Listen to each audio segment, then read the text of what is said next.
అందరూ బాగున్నారమ్మా. కోతలు కొయ్యలేదేంటి? ఊళ్ళో కూల్ రేట్ల కోసం గొడవ నడుస్తూనే ఉందమ్మా. అడిగినంత ఇవ్వాల్సిందేనని కూలీలు, నచ్చినంత ఇస్తామని రైతులు. ఎవరు రేటు తేగట్లేదమ్మా. ఈ ఇష్యూలో అన్నలు ఇన్వాల్వ్ అయ్యారా? వాళ్ళు వెనక లేకుంటే ఈ కూలి చేసుకునే వాళ్ళకి ఎక్కడి నుంచి వచ్చినాయి అమ్మా ఎన్ని గుండ్లు? ఇచ్చింది పుచ్చుకుంటమే తప్ప ఏనాడన్నా ఇంత కావాలని అడిగారు వీళ్ళు. పోనీలే, ఇన్నాళ్ళకైనా వాళ్ళకేం కావాలో నోరు తెరిచి అడగగలుగుతున్నారు. సంతోషమేగా. తీసుకుని మీదటైనా జాగ్రత్తగా ఉంటుంది.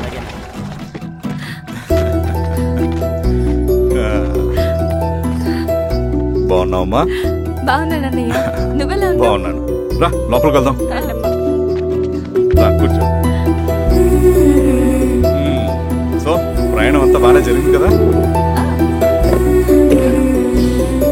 నీ ఫేవరెట్ నెత్తిపూరి. రా వడ్డిస్తారా? ప్లేట్ తిప్పు. నాకొద్దన్నయ్య, నాకు మంచి కాఫీ తాగాలని ఉంది. అమ్మో, నీకు నచ్చినట్టు కాఫీ చేయాలంటే ఆ దేవుడి దిగి రావాలి తల్లి. ఏంటో అన్నయ్య, మంచి కాఫీ తాగకపోతే ఇక ఆ రోజంతా అదోలా ఉంటుంది నాకు. రేయ్ సామే, అర్థమైంది. శిరీష్ అమ్మకి మంచి కాఫీ కావాలి, అంతేగా. నేను వెళ్ళి పట్టుకొచ్చేస్తా. ఎక్కడికి స్వామి? మన ఊళ్ళో మెగాస్టార్ హోటల్ ఉందమ్మా, అందులో కాఫీ చాలా బాగుంటది. నేను వెళ్ళి పట్టుకొచ్చేస్తా. స్వామి, కాఫీ అంటే అక్కడికి వెళ్ళి వేడి వేడిగా తాగాలి. నేను వస్తాను పద. అవునమ్మా, అక్కడ నేను కూడా తాగాను, చాలా బాగుంటుంది. వెళ్ళు. థ్యాంక్ యూ అన్నయ్య. ఆడుతూ పాడుతూ పని చేస్తాం. కాఫీ బాగుంది. ఎవరు చేశారు? మా రవణ పెట్టాడమ్మా. రవి? ఎవరు రమ్మను? రవణ మేడం పిలుస్తున్నారు.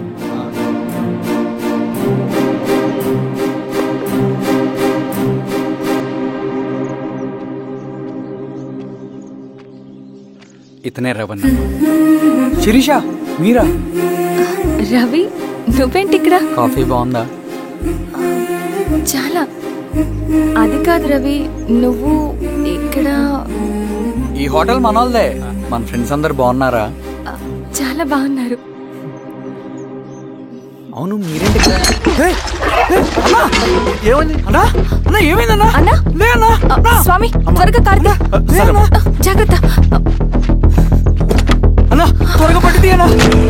త్వరగా పోనీ.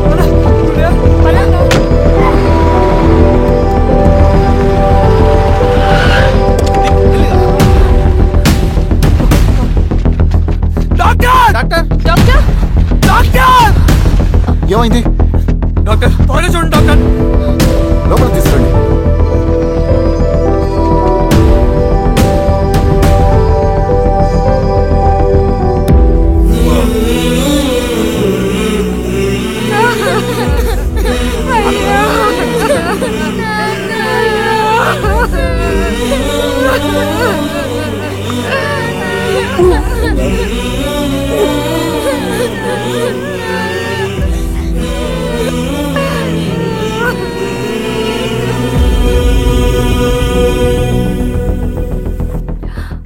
ఎలా ఉంది డాక్టర్? డాక్టర్ చనిపోయాడమ్మా.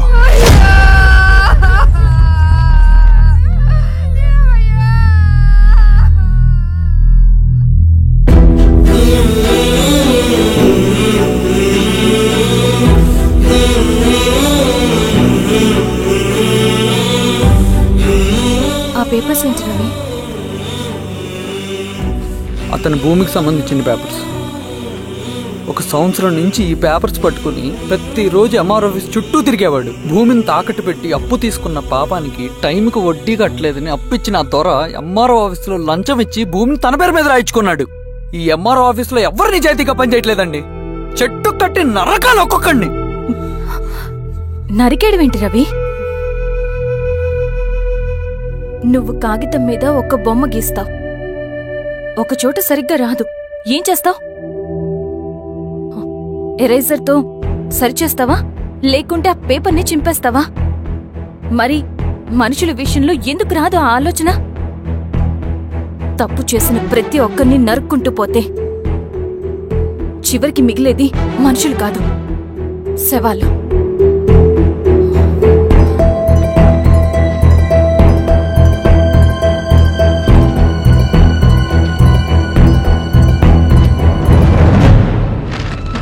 పదరవి,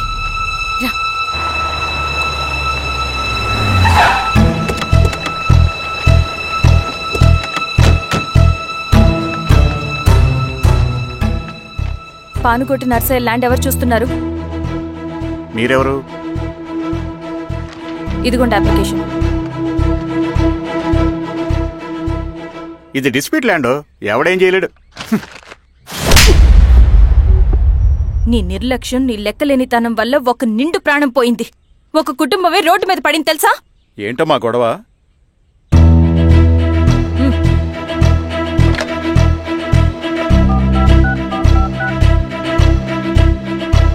hello sir.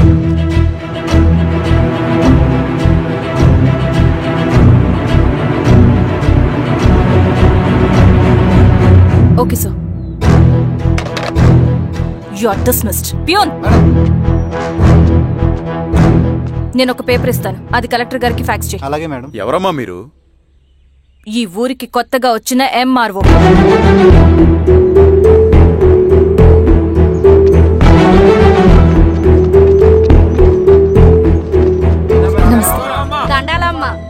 మీ పరిస్థితులు నాకు తెలుసు. పని చేస్తేనే మీకు పూట గడుస్తుంది. పనులు మానుకుని మీరు ఈ ఆఫీస్ చుట్టూ తిరగాల్సిన అవసరం లేదు. మరి ఎట్టాగమ్మా? నేనే మీ ఊరొస్తాను. ఆ రోజు అరగంట వీలు చూసుకుంటే చాలు, మీ పని పూర్తయిపోతుంది. ధన్యవాదమ్మా.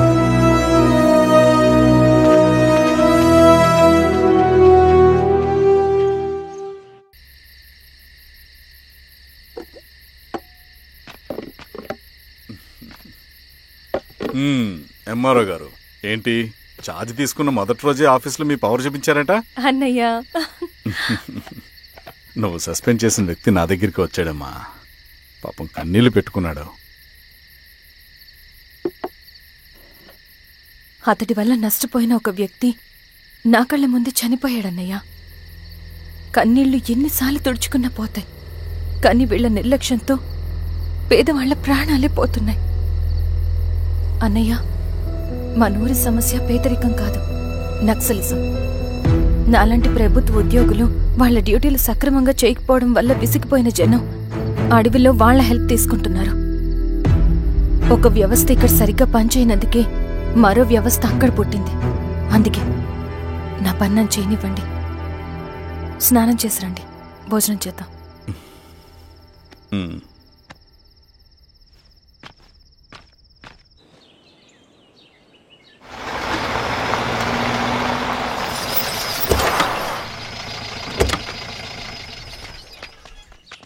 నమస్కారం అమ్మా.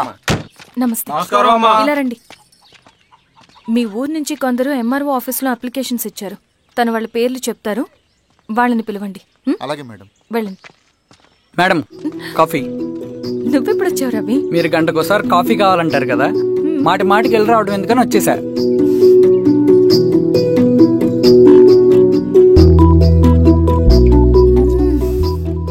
రవి, ఈ కాఫీ కోసమైనా నేను పెళ్లి చేసుకోవచ్చు. అదేంటి అలా అనేసారు? That's a compliment. భలేవారండి బాబు. నమస్కారం. రండి రండి. ఎంఆర్ఓ శిరీషారెడ్డి గారు. శిరీష రెడ్డా? శిరీష అనే పిలవచ్చుగా. అమ్మమ్మ, పులికి పంచాలాగా, సింహానికి జూల్లాగా అది మన ఐడెంటిటీ, అదంతా ఉండాలి. సరే బాబాయ్, నేను ఫ్రెష్ అయ్యేస్తాను, మీరు కానివ్వండి. అయినా ఈ కాలం చదువుకున్న ఆడపిల్లలతో మాట్లాడటం చాలా కష్టం. చుట్టుపక్కల శిరీష్ కొన్న ఇమేజ్ మనకి చాలా మంచి అయింది ఈశ్వర. నేను అడగకముందే పార్టీ హైకమాండ్ సర్వే చేయించి నీకే ఫేవర్గా ఉండడం వల్ల టికెట్ ఇచ్చింది.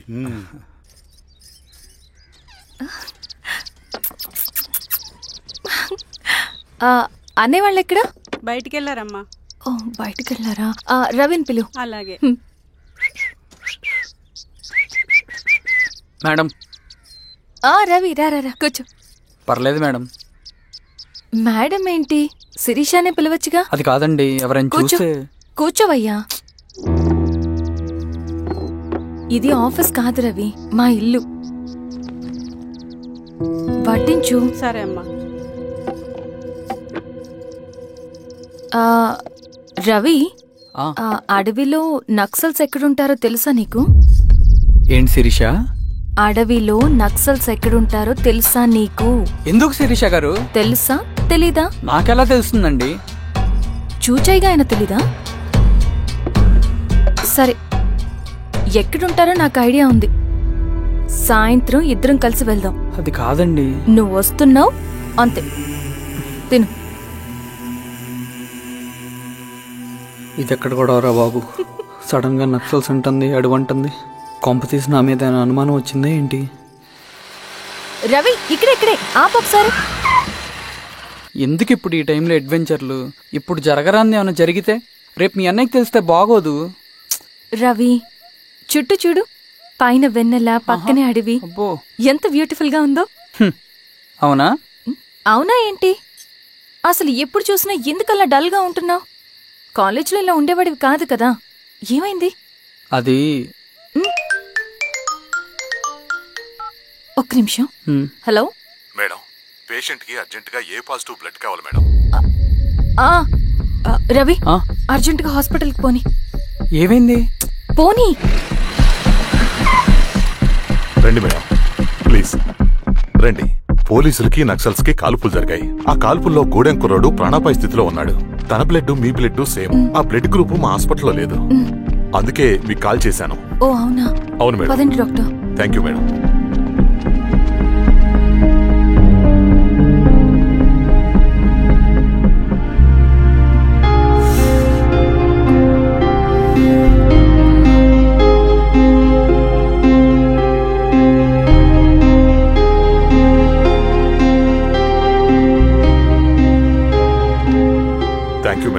పర్లేదు డాక్టర్. ఇప్పుడు అతనికి ఎలా ఉంది? తను స్పృహలో లేడు మేడం. రవి, నీ దగ్గర మనీ ఉందా? ఉన్నాయి. ఇవ్వు. ఇది అతనికి అందించండి, జాగ్రత్తగా చూసుకోండి. అలాగే మేడం. అమ్మా, భోజనం తీసుకురమ్మంటారా? నాకేమొద్దు. భోంచేయకపోతే ఆరోగ్యం పాడవుతుంది శిరీష. నువ్వు వెళ్ళి తీసురా అమ్మా. సరే. రవి, నాకు ఒక మంచి కాఫీ చేసిస్తావా? తలనొప్పిగా ఉంది. చేసిస్తా, కానీ తర్వాత నువ్వు భోంచేయాలి.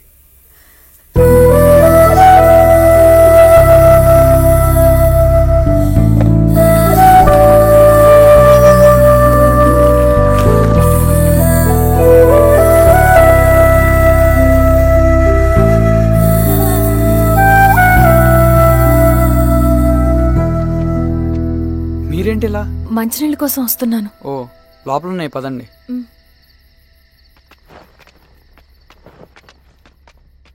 ఇదిగోండి మంచినీళ్ళు.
నమస్తే ఎంఆర్ఓ గారు. మా అడవిలో మర్యాదలు ఇలాగే ఉంటాయి. షాక్ అవ్వాల్సిన అవసరం లేదు. జెడ్పీటీసీ ఎలక్షన్ జరగటం మాకు ఇష్టం లేదు. అవి ఆగాలంటే 2 దారులున్నాయి.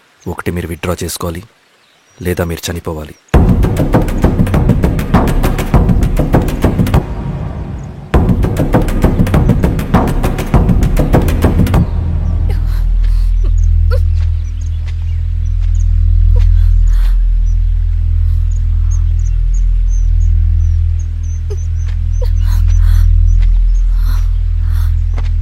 సెంట్రల్ కమిటీ మీటింగ్ ఉందని కబురు వచ్చింది.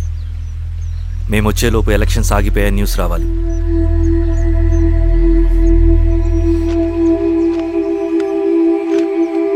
ఇదిగో రవి. లాల్ సలాం కామ్రేడ్.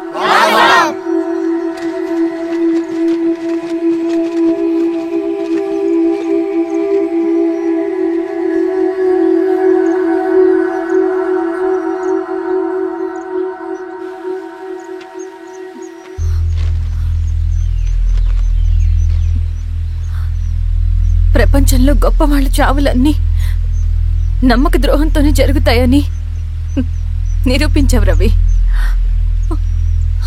అన్నయ్యని కూడా అచ్చం ఇలాగే చేస్తావు కదా? ఎందుకు రవి? ఏం జరిగింది? అన్నీ బాగుంటే దేశం తరపున బ్యాడ్మింటన్ ఆడేవాడిని.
అరే అభి, లేవరా, లే.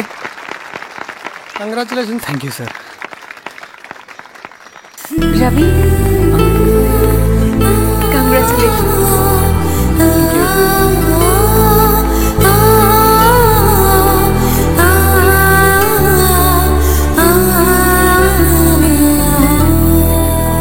సార్, గంగినేని వెంకటేశ్వరరావు గారి ఎర్రజెండా పుస్తకం ఎక్కడుంది? రవి దగ్గర ఉందమ్మా.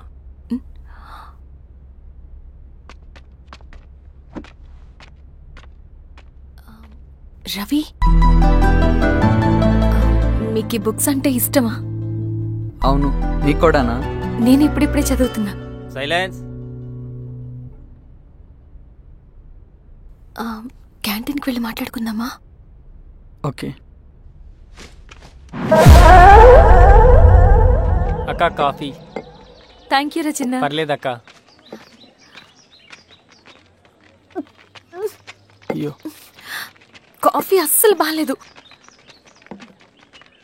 1 మినిట్, ఇప్పుడే వస్తా. ఎక్కడికి? ఇక్కడికే వచ్చేస్తా. 1 మినిట్ అండి.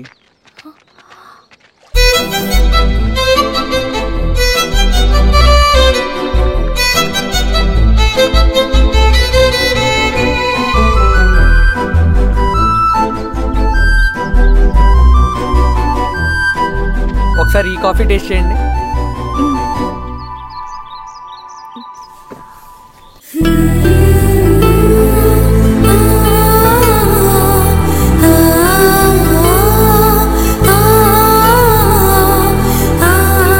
చాలా బాగుంది. థ్యాంక్ యూ అండి.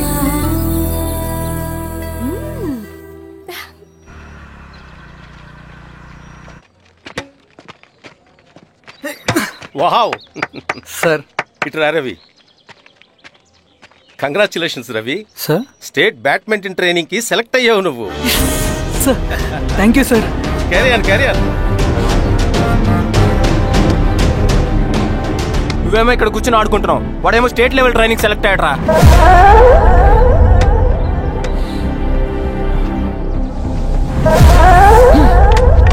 అరే మొత్తానికి నువ్వు అనుకున్నది సాధించావురా. రే, ఎప్పుడు మనం ఎంచుకున్న మార్గమే మన జీవితాన్ని మారుస్తుందిరా. Hi Ravi. All the best Ravi. నీకోసమే తీసుకో. Thank you. Bye.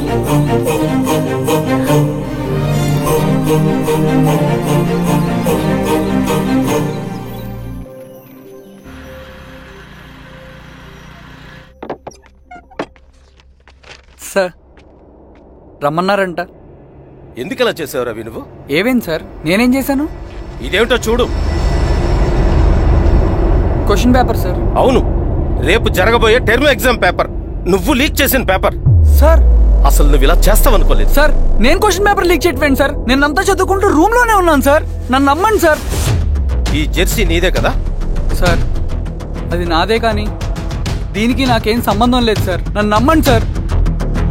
Mallayya sir, నిన్న రాత్రి ఏం జరిగింది?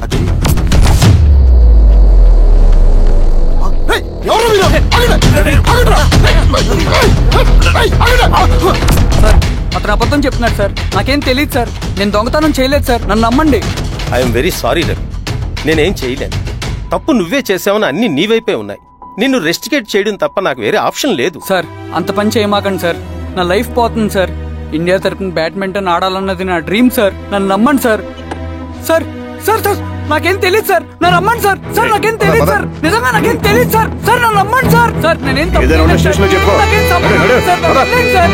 సార్ నన్ను వదిలేయండి సార్. కాలేజ్ తరఫున స్టేట్కి వెళ్ళి ఆడదాం అనుకున్నాను. నా కొడుకు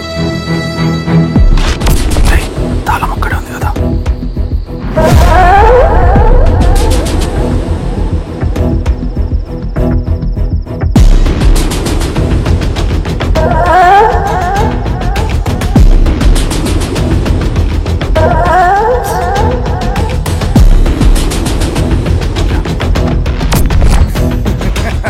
రేపు జైల్లో ఆడుకుంటారా బ్యాడ్మింటన్? సార్ నన్ను ఎందుకు తీసుకొచ్చారు సార్? నాకేం తెలియదు సార్. పేపర్ లీక్ చేసింది. నేను చేయలేదు సార్. నిజంగా నేను చేయలేదు సార్. సార్ నిజం సార్. సార్ రేయ్, నీ తరపున ఎవరు లేరా? వచ్చి ఫోన్ చేసుకో త్వరగా.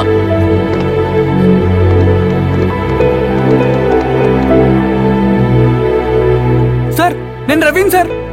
రవి చెప్పు. సార్ నేను పోలీస్ స్టేషన్ లో ఉన్నాను సార్. మీరు నాన్న అర్జెంట్ గా రండి sir, please sir. Police station ఏమైంది రవి? ముందు మీరు రండి సార్ ప్లీజ్. నేను చెప్తాను సార్. సరే సరే వస్తున్నా. వెళ్ళి కూర్చో. సార్ అయ్యా దండలయ్యా. రే రవి నాకేం తెలియదు ఏయ్, నువ్వు ఆగు.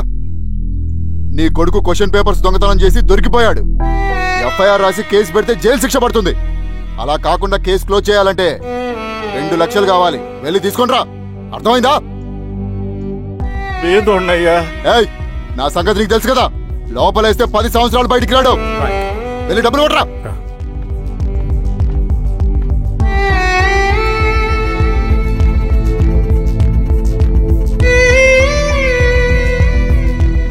దండాలయ్యా.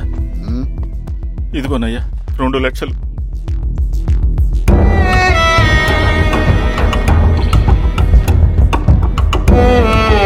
రేయ్, ఆయన పంపించండి రా.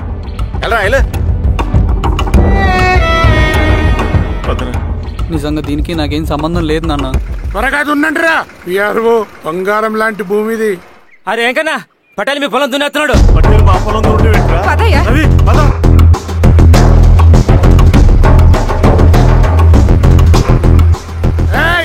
కానీ ఏంట్రా? అయ్యా పటేల్ అయ్యా, మా పొలంలో మీరు దున్నుతున్నారంటే? నా పొలంలో నేను దున్నకుంటే వాడు దున్నుతాడా? ఏంద్రా అన్యాయము? పొలం అమ్మినావు కదా, కొనుక్కున్న పొలంలో దున్నుతుంటే అన్యాయం అంటారేంట్రా? విఆర్ఓ ఆ పేపర్ చూడరా, మంచిగా చూసుకుంటారా. పొలం అమ్మేవానన్నా? అమ్మలేదురా, తాకట్టు పెట్టా. తాకట్టు కాదురా, నువ్వమ్మావు, నేను కొన్నాను. నేను అమ్మలేదయ్యా. వీడు నా దగ్గర 2 లక్షలు తీసుకొని ఈ పొలం అమ్మాడు. 2 లక్షలా? ఎందుకు? మీ వాడు చేసిన నిర్వాకం వల్ల చదువుకోరాని కాలేజీకి పంపితే ఆడుతూ పాడుతూ ఎగ్జామ్ ఫెయిల్ అవుతాడని తెలిసి ఆ పేపర్ లీక్ చేశాడు వీడు. ఏంటయ్యా ఇది? పోలీస్ కేసు అవుతుందని తెలిసి వీడు నా దగ్గరకు వచ్చి 2 లక్షలు తీసుకుపోయి వాడిని బయటికి ఇరిపించిండు. ఏం రా, అంతేనా కదా? ఏం తమాషా చూస్తుండ్రా? పని చేసుకోండి. దొంగ పేపర్ చాలా దొంగ.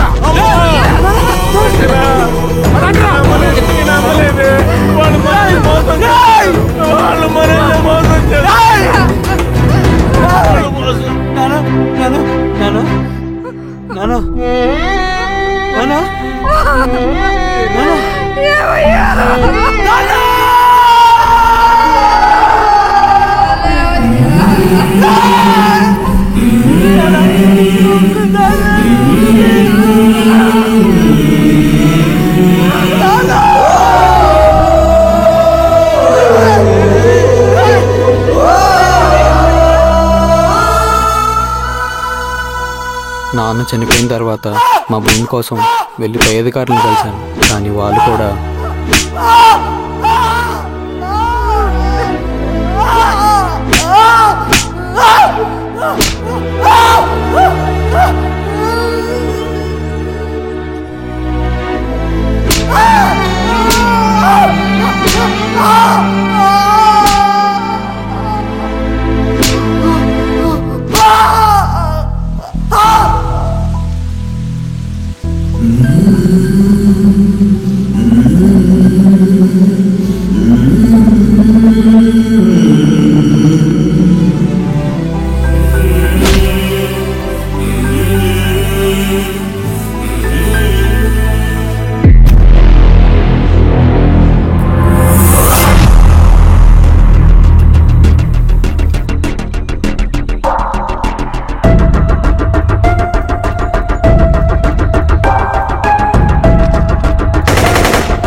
ఈ వార్త అన్ని పేపర్లో రావాలి. ఈ లెటర్ బాధితుడికి అందించండి. లాల్ సలాం. లాల్ సలాం.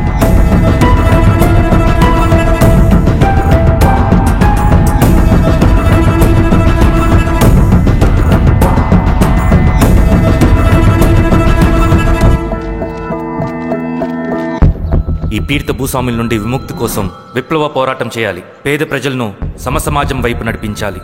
దళం నిన్ను ఆహ్వానిస్తుంది. రా, జనం కోసం పోరాటం చేద్దాం. లాల్ సలాం.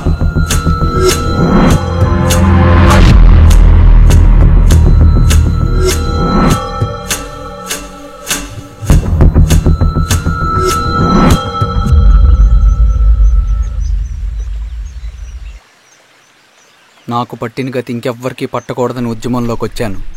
ఇన్ఫార్మర్గా చేరాను. దానికోసం ఎంతమందినైనా చంపుతాం, చేస్తాం. కానీ మేమనుకున్న సమాజం తీసుకొస్తాం. కమ్యూనిస్ట్ రాజ్యాన్ని స్థాపిస్తాం. సమాజమా అంటే? రష్యాలో, చైనాలో, వియత్నంలో మా కమ్యూనిస్టులు విప్లవం ద్వారా సాధించిన ఆదర్శ సమాజం. Lenin, Stalin, Mao, Che Guevara, Fidel కాస్ట్రోల్ సృష్టించిన కులాలు, మతాలు, వర్గాలు, వర్ణాలు లేని ఒక సామ్యవాద స్వర్గం. అదే మేము కలలుగనేది. దానికోసమే మేము పోరాడేది. నాకు తెలిసి నాజీ పార్టీలో గోబెల్స్ తర్వాత అంత ప్రొపగాండా మీ కమ్యూనిస్టులు తప్ప ఈ ప్రపంచంలో ఎవ్వరూ చేసుండరు. ఉక్కు మనిషి స్టాలిన్, మానవీయుడు మావో, ఎర్ర జెండా వెలుగు ఇలాంటి కమ్యూనిస్టు పుస్తకాలు చదివితే ప్రపంచవ్యాప్తంగా కమ్యూనిస్టులు సాగించిన మారణ హోమాల గురించి నీకు తెలీదు రవి. స్టాలిన్ మొత్తం ఎంతమందిని చంపాడో తెలుసా? 2 కోట్ల మందిని. మనుషుల్ని చంపడంలో హిట్లర్నే మించిపోయాడు. చాలా మందిని సైబీరియన్ లేబర్ క్యాంపులకు పంపి దారుణంగా హింసించి మరీ చంపేశాడు. 2వ ప్రపంచ యుద్ధంలో బెర్లిన్ని ఆక్రమించిన రష్యన్ సైనికులు 8 ఏళ్ల నుండి 80 ఏళ్ల వయసులో కంటికి కనపడిన ఏ స్త్రీని వదలకుండా సామూహిక మానభంగం చేశారు. అది కూడా మీ కమ్యూనిస్ట్ దేవుడు స్టాలిన్ హయాంలోనే జరిగింది. ఇక మీ మావోయిస్టుల భగవంతుడు China chairman Mao Zedong great leap forwarded cultural రెవల్యూషన్ల పేరుతో 14 నుంచి 20 మిలియన్ల ప్రాణాలని పొట్టను పెట్టుకున్న మహానుభావుడు. ఇది మీ కమ్యూనిస్ట్ దేవుళ్ళు రాసిన రక్త చరిత్ర. ఆ దేశాలలో పేపర్లు ఉండవు, టీవీలు ఉండవు, స్వతంత్రమే ఉండదు. 1962లో చైనా మన దేశం మీదకి దాడి చేసి భూభాగాన్ని ఆక్రమించినప్పుడు ఒక్కరు కూడా నోరు మెదపలేదు.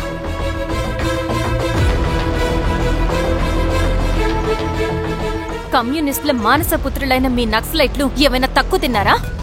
పశ్చిమ బెంగాల్లోని నక్సల్బరి అనే గ్రామంలో 1965లో జోతేదార్ల దౌర్జన్యానికి వ్యతిరేకంగా పుట్టిందే మీ ఉద్యమం. A for arms, B for Bengal, C for Charu Majumdar. చారు మజుందార్ చెప్పిన స్టేట్మెంట్ గుర్తుందా? వర్గశత్రువుని ఖతం చేసి వాడి నెత్తుట్లో చేతులు ముంచని వాడు విప్లవకారుడు ఎలా అవుతాడు? అక్కడి నుంచి మొదలైంది మీ నక్సల్స్ హింసాకాండ. 1965 నుంచి ఇప్పటిదాకా 1,00,000 మందిని ఉద్యమం పేరుతో చంపేశారు. కేఎస్ వ్యాస్, పరదేశీ నాయుడు, ఉమేష్ చంద్ర, శ్రీపాదరావు, దుగ్గిరాల వెంకట్రావు, హైగ్రీవాచారి, బుడ్డా వెంగల్ రెడ్డి, ఇలా చెప్పుకుంటూ పోతే ఎంతో మంది మీ చేతుల్లో చంపబడ్డారు. ఇంతమందిని చంపి ఏం సాధించారు మీరు? కంపెనీలు తెచ్చారా? ఉద్యోగాలు ఇప్పించారా? ఇళ్లు కట్టారా? హాస్పిటల్స్ పెట్టారా? ఏం చేశారు మీరు? You did nothing. కడితే డెవలప్మెంట్, కూల్చితే విధ్వంసం. విధ్వంసం చేశారు కానీ డెవలప్మెంట్ ఏం చేశారు మీరు? అంటే ఇన్నేళ్ల ఉద్యమంలో మేం మంచి చేయలేదా? లేకే, ఖచ్చితంగా చేశారు. తెలంగాణ సాయుధ పోరాటం, శ్రీకాకుళం సాయుధ పోరాటం వాళ్ల చలవే. భూస్వాములు తగ్గి కూలీ రేట్లు పెరిగాయి అంటే అది మీ చలవే. నంబూద్రిపాద్, జ్యోతి బసు, సోమనాథ్ చటర్జీ, పుచ్చలపల్లి సుందరయ్య, తరిమెల నాగిరెడ్డి, చంద్ర రాజేశ్వరరావు, నల్లా నరసింహులు ఒక్కొక్కరు ఒక్కో లెజెండ్. కానీ వీళ్ళు ప్రజానాయకులు. తుపాకీ పట్టి అడవిల్లోకి వెళ్లలేదు. ఎలక్షన్స్ లో గెలిచి ప్రజా సమస్యల్ని పరిష్కరించారు. కానీ మీరేంటి ఎలక్షన్స్ వద్దు అంటున్నారు? ఒక తుపాకీతో మనిషి ప్రాణాలు తీసే బదులు ఒక పెన్నుతో 10 మంది ప్రాణాలు కాపాడొచ్చు. మీలాంటి వాళ్ళు ఉండాల్సింది ఎర్ర జెండా నీడలో కాదు, దేశ జెండా నీడలో. చంపుకుంటూ పోతే ఒకరోజు మనకిష్టమైన వాళ్ళని కూడా చంపుకోవాల్సి వస్తుంది. రవి, నా మాట విను. ఇవన్నీ వదులుకుని నాతో రా. ఈ అడవి బయట నీకు గొప్ప ఫ్యూచర్ ఉంది.